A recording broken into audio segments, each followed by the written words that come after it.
जय हिंद दोस्तों, आप सभी लोगों का मोस्ट वेलकम है आज की नई क्लास में। दोस्तों, आज हम लोग देखने वाले हैं बिहार जीविका एग्ज़ाम 2025 के लिए इम्पोर्टेंट क्वेश्चन, जो कि एक्सपेक्टेड क्वेश्चन है। बिहार जीविका एग्ज़ाम में पूछे जाने का 100% चांस है। तो दोस्तों, टॉप 25 लेकर आए हैं। आप लोग बताना कि टॉप 25 क्वेश्चंस में से आप लोग का कितना क्वेश्चन पहले से ही पता था या आप लोग को मालूम था। आप लोग ज़रूर कमेंट में बताना। और ऐसे भी आप लोग कमेंट कर सकते हैं, पहले का ABCD ऐसे कमेंट कर सकते हैं। ऐसे पता चलता है कि आपकी प्रैक्टिस, आपकी प्रिपरेशन और आने वाले बिहार जीविका में आप कितने एलिजिबल हुए हैं। अगर दोस्तों हमारे चैनल पर टेस्ट सीरीज़ नहीं देखे हैं तो हमारे चैनल पर प्ले लिस्ट बनी है बिहार जीविका एग्ज़ाम के लिए 38 तक प्ले लिस्ट बनी है। आप लोग विज़िट करके देख सकते हैं। आप लोग के लिए काफ़ी हेल्पफुल साबित हो सकती है। तो फर्स्ट क्वेश्चन हमारा है, 1952 के सामुदायिक विकास कार्यक्रम CDP का उद्घाटन किस तारीख को हुआ था। 1952 के सामुदायिक विकास कार्यक्रम CDP का उद्घाटन किस तारीख को हुआ था। तो दोस्तों, यह हुआ था 2 अक्टूबर 1952 ईस्वी में। ऑप्शन भी बिल्कुल राइट जवाब है। तो दोस्तों, CDP की शुरुआत 2 अक्टूबर 1952 को 55 विकास प्रखंडों में की गई थी। दोस्तों, कितने प्रखंडों में की गई थी, अक्सर ये भी एग्ज़ाम में पूछा जा सकता है। तो दोस्तों, 55 विकास प्रखंडों में की गई थी। यह पहला बड़ा प्रयास था ग्रामीण विकास को समुदाय आधारित करने का, परंतु नौकरशाही केंद्रित दृष्टिकोण से इसकी सफलता सीमित रही। अगला क्वेश्चन हम लोग का रहने वाला है, भारत में आधिकारिक गरीबी रेखा की अवधारणा किस योजना काल में सामने आई। दोस्तों, भारत में आधिकारिक गरीबी रेखा की अवधारणा किस योजना काल में सामने आई। तो दोस्तों, ये आई थी चौथी पंचवर्षीय योजना 1969 से 1974 में। ऑप्शन सी बिल्कुल राइट जवाब है। और दोस्तों, चौथी योजना 1969 से 1974 के दौरान गरीबी उन्मूलन को केंद्रीय लक्ष्य घोषित किया गया और यहीं से गरीबी रेखा का औपचारिक प्रयोग नीतिगत विमर्श में शुरू हुआ। अगला क्वेश्चन हम लोग का है, भारतीय ग्रामीण समाज में जाति आधारित जजमानी प्रथा का मुख्य कार्य क्या था। दोस्तों, भारतीय ग्रामीण समाज में जाति आधारित जजमानी प्रथा का मुख्य कार्य क्या था। तो दोस्तों, ये मुख्य कार्य था सेवाओं व उत्पादन का पारस्परिक लेन देन तंत्र। ऑप्शन बी बिल्कुल राइट जवाब है। और दोस्तों, जजमानी प्रथा गांव के विभिन्न जाति समूहों के बीच श्रम, सेवा व उत्पादन का परस्पर निर्भर तंत्र था। यह सामाजिक स्थिरीकरण को स्थिर करता था, परंतु आधुनिक अर्थव्यवस्था में इसका क्षरण हुआ। ऑप्शन बी बिल्कुल राइट जवाब हो जाएगा। दोस्तों, अगला क्वेश्चन हम लोग का है, 73वें संविधान संशोधन 1992 से पूर्व पंचायती राज के किस राज प्रयोग को नागरिक केंद्रित मॉडल माना गया। दोस्तों, 73वें संशोधन 1992 से पूर्व पंचायती राज के किस राज प्रयोग को नागरिक केंद्रित मॉडल माना गया। तो दोस्तों, यह माना गया था पश्चिम बंगाल को। ऑप्शन सी बिल्कुल राइट जवाब है। और दोस्तों, पश्चिम बंगाल में 1978 से ग्राम पंचायत चुनाव नियमित कराने और योजनाओं के विकेंद्रीकरण को लेकर महत्वपूर्ण प्रयोग हुआ, जिसे बाद में पूरे देश में लागू किया गया। अगला क्वेश्चन हम लोग का है, NRLM का नाम बदलकर दीनदयाल अंत्योदय योजना NRLM कब किया गया। तो दोस्तों, कब किया गया था, ये किया गया था 2014 ईस्वी में। ऑप्शन सी बिल्कुल राइट जवाब है। और दोस्तों, 2011 में आजीविका NRLM लॉन्च हुआ। 2014 में इसका नाम बदलकर दीनदयाल अंत्योदय योजना NRLM किया गया, पंडित दीनदयाल उपाध्याय के अंत्योदय सोच को दर्शाने के लिए। अगला क्वेश्चन हम लोग का है, SHG की चारित्रिक विशेषताओं में कौन सी शामिल नहीं है। दोस्तों, सेल्फ हेल्प ग्रुप की चारित्रिक विशेषताओं में कौन से इनमें शामिल नहीं है। तो दोस्तों, इनमें शामिल नहीं है। तो दोस्तों, ये व्यक्तिगत लाभ हेतु गुप्त लेन देन, इसमें दोस्तों चारित्रिक विशेषताएं शामिल नहीं है SHG की। ऑप्शन सी बिल्कुल राइट जवाब है। और दोस्तों, SHG पारदर्शी, लोकतांत्रिक और सामूहिक निर्णय आधारित इकाई है। गुप्त व्यक्तिगत लेन देन इसका हिस्सा नहीं है। अगला क्वेश्चन हम लोग का है, NRLM में cadre based community resource person model की जड़ें किस राज्य में सबसे पहले दिखाई दी? किस राज्य में सबसे पहले दिखाई दी? तो दोस्तों ये दोस्तों दिखाई दी थी आंध्र प्रदेश में। ऑप्शन ए बिल्कुल राइट जवाब है। और दोस्तों आंध्र प्रदेश में SERP society for elimination of rural poverty ने CRP रणनीति विकसित की, जिसे SSG आंदोलन को राष्ट्रीय स्तर पर मॉडल किया। और दोस्तों अगर आप लोग को 500 क्वेश्चन का PDF चाहिए दोस्तों, 500 क्वेश्चन का PDF चाहिए दोस्तों, इसमें दोस्तों 100 क्वेश्चन कंप्यूटर का रहने वाला है, 100 क्वेश्चन दोस्तों रीजनिंग का रहने वाला है, 100 क्वेश्चन दोस्तों मैथ का रहने वाला है, 100 क्वेश्चन दोस्तों इसमें बिहार जीविका का रहने वाला है, और 100 क्वेश्चन स्पेशल GK रहने वाला है, बिहार GK स्पेशल। अगर आप लोग को चाहिए इस नंबर पर मैसेज कर देना, 7355595300 पर मैसेज कर देना। और दोस्तों यह पेड होने वाली है दोस्तों, इसकी मिनिमम प्राइस 49 रुपीज़ रखी गई है दोस्तों, इसकी मिनिमम प्राइस 49 रुपीज़ रखी गई है, बहुत ही कम रखी गई है। और दोस्तों इसमें बिहार जीविका के 7 पदों के लिए वेरी वेरी इंपॉर्टेंट क्वेश्चन होने वाले हैं। जो कोई इंटरेस्टेड होगा दोस्तों वही मैसेज कर देना। अगला क्वेश्चन हम लोग का है, पंचायतों को न्यायिक अधिकार देने के लिए किस समिति ने सिफारिश की थी? दोस्तों पंचायतों को न्यायिक अधिकार देने के लिए किस समिति ने सिफारिश की थी? दोस्तों ये बलवंत राय मेहता समिति ने दोस्तों सिफारिश की थी। ऑप्शन ए बिल्कुल राइट जवाब है। अगला क्वेश्चन हम लोग का रहने वाला है दोस्तों LM सिन्वी समिति, दोस्तों इसमें दोस्तों किसने समिति सिफारिश की थी? दोस्तों पंचायतों को न्यायिक अधिकार, दोस्तों पंचायत की सिफारिश किसने दी थी? दोस्तों बलवंत राय मेहता समिति ने दी थी, लेकिन इसमें दोस्तों न्यायिक अधिकार देने के लिए किस समिति ने सिफारिश की?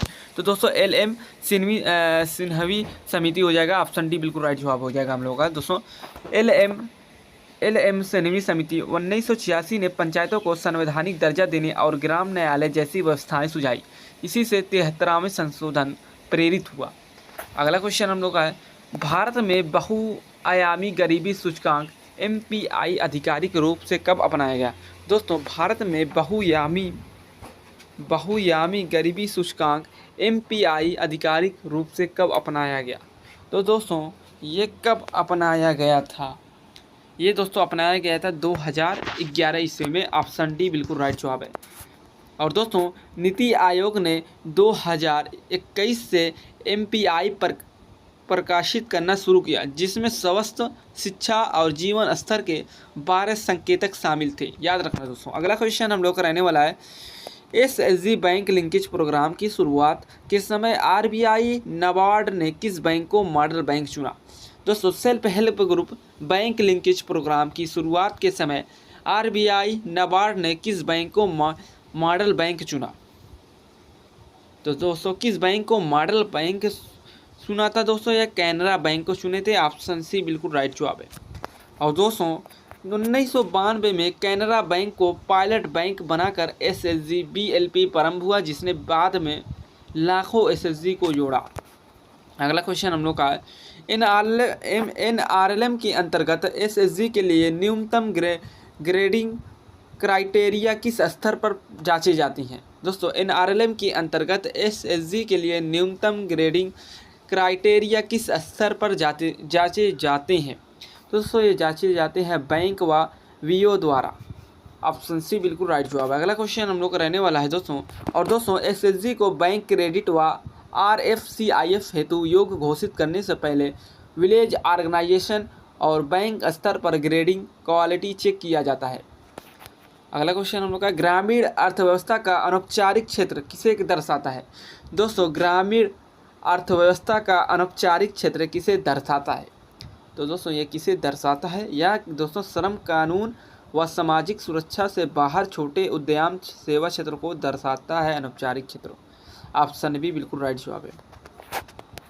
और दोस्तों अनौपचारिक क्षेत्र वे आर्थिक गतिविधियां हैं जो कानूनी पंजीकरण, श्रम सुरक्षा व सामाजिक सुरक्षा दायरे से बाहर होती है, जैसे कुटीर उद्योग, छोटे दुकानदार, कृषि मजदूर।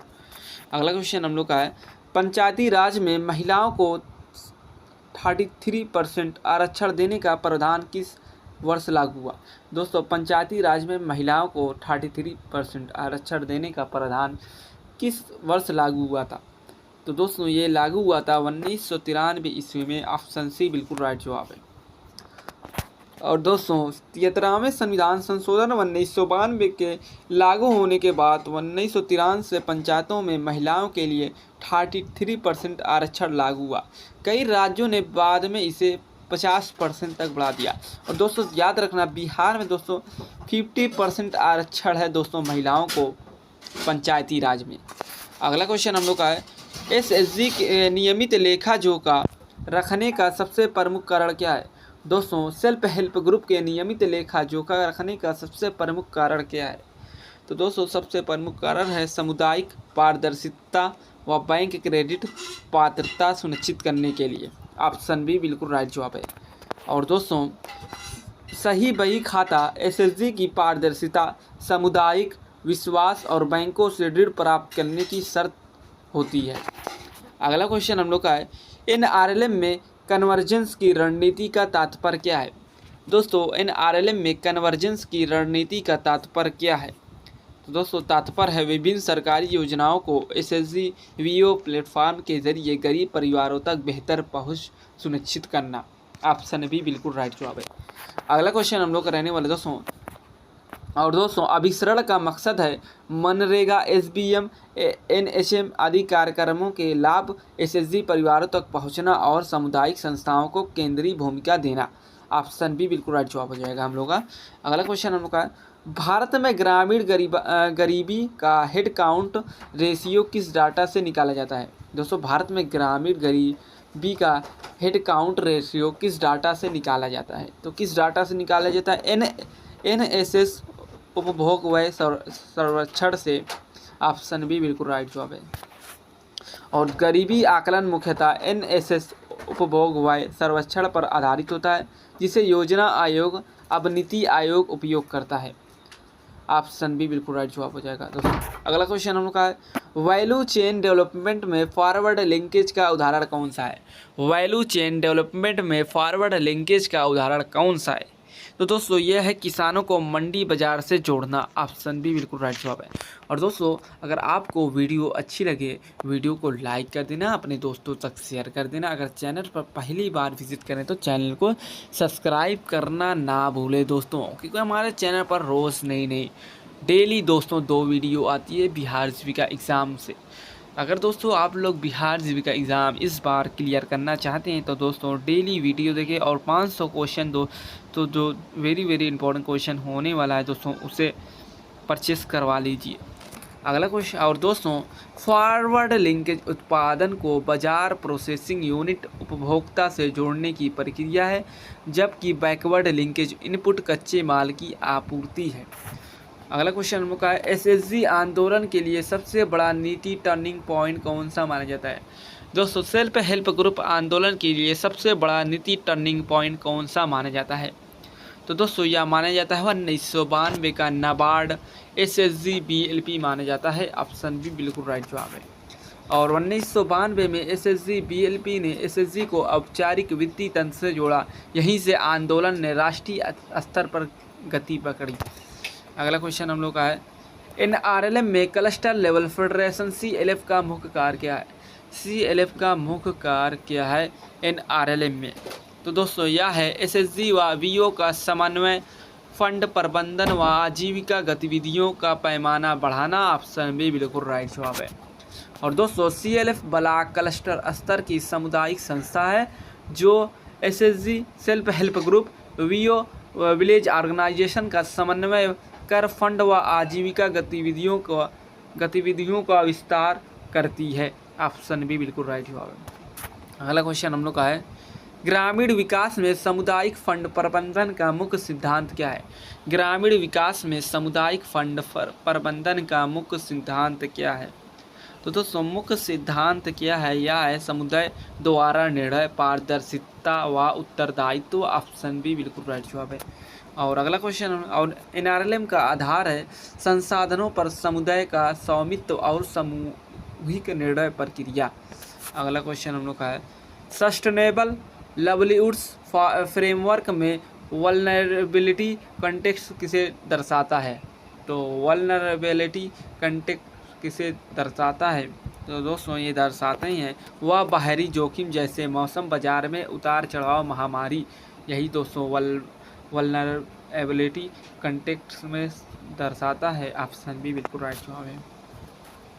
अगला क्वेश्चन हम लोग का है, पंचायतों को राजनीतिक परीक्षण संस्थान किसने कहा था? दोस्तों पंचायतों को राजनीतिक परीक्षण संस्थान किसने कहा था?